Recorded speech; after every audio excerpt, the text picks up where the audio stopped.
24 मध्ये मी साक्षी आपलं स्वागत करते। पाहूयात आजची ठळक बातमी। कोल्हापूर लोकसभेचे राजकारण जिल्हा परिषद गोकुळभोवतीच। कोल्हापूर लोकसभा मतदारसंघातील निवडणुकीचे राजकारण आता तापू लागलंय।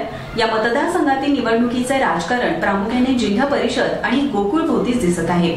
या मतदारसंघाचे काँग्रेस राष्ट्रवादीचे उमेदवार खासदार धनंजय महाडिक आहेत।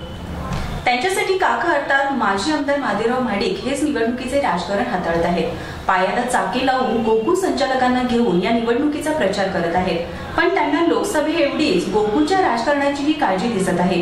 करवीर तालुक्यातील खुपेरी येथील कार्यकर्त्यांच्या बैठकीत बोलताना त्यांनी ही निवडणूक हरलो तर गोकुळ हातचा जाईल अशी भीती व्यक्त केली। या बैठकीतच बोलताना आमदार चंद्रदीप नरके यांच्यावरही त्यांनी तोंडसूक घेतलं। गोकुळ सभेत जसे नाचला तसे विधानसभेच्या निवडणुकीत नाचवतो अशी धमकी आमदार नरकेंना दिली। सध्या जिल्ह्याचे प्रमुख सत्तास्थान असलेल्या जिल्हा परिषद आणि गोकुळवर महाडिक यांची सत्ता आहे।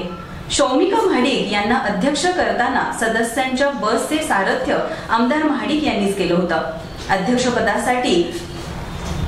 अध्यक्षपदासाठी पीएन पाटील यांचे पुत्र यांना डावलले याची खंत त्यांनी या निवडणुकीत बोलून दाखवली।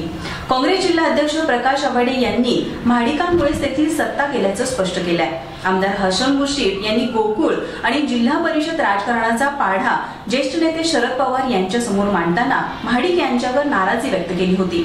आमदार सतेज पाटील यांनी तर गोकुळ विरोधात रान उठवले। तेथील राजकारण पुढे करीत महाडिकांना शह देण्याचा प्रयत्न केला गेला। युतीचे उमेदवार संजय मंडलिक यांनीही गोकुळच्या राजकारणाच्या नावाने आरोप फैरी झाडल्या आहेत। एकंदरीत पाहता लोकसभेची निवडणूक गोकुळभोवतीच फिरत आहे।